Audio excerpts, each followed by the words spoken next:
Hi, Sarah. Nice talking to you this morning.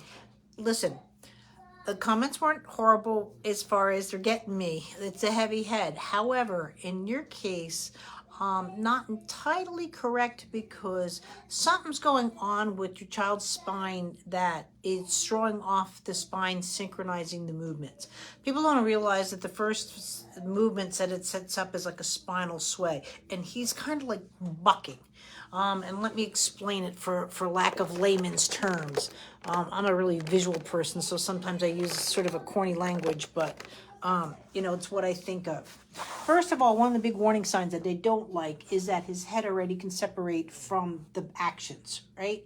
And I apologize if you have a daughter, because I'm just, that's where it's like I remember the name, can't remember what the child, but when you're seeing any movement that a child makes, vision should be included, right? And he's already trying to move the head, and this is what the rolling over is looking like it's from the head.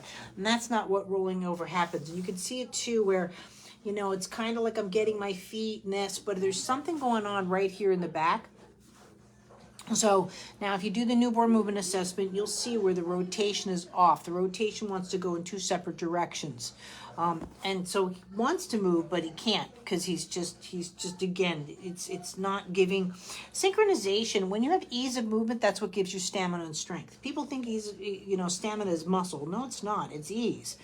Little old ladies can have stamina, beyond sometimes what a strong person can because they just have that ease of movement.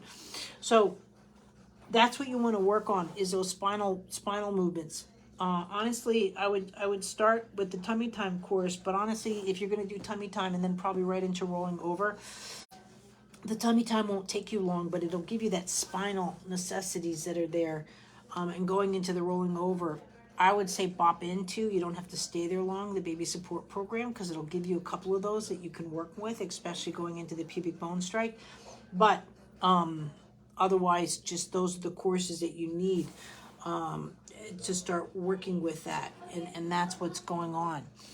To add to that, there was a lot of conversations about chiropractic and so forth. Honestly, I actually looked into becoming a chiropractor. However, my license of chiropractic would supersede movement lesson, and I couldn't do movement lesson. Like I couldn't go to Florida and work and be an unlicensed. I would be an unlicensed chiropractor. So that ended that dream.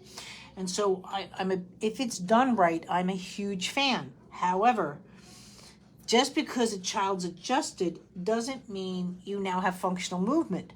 You and we have comparison. Oh, my back's out. I can't do this. Oh, my back's back in place. Wow, I can do it.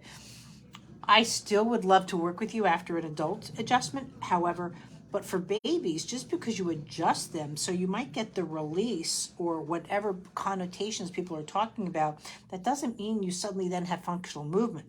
And that's what people don't understand is for the babies, if they're not getting it, then they have to be taught because they have no reference. And so that's where you're going to come into play. So there's something going on there. It doesn't matter when it happened, but that's what's going on now. But something within the middle of the thorax, the chest cavity, is where he's got movement upper body and like lower body, but it's not syncing together, and that's where I would concentrate on. Thanks.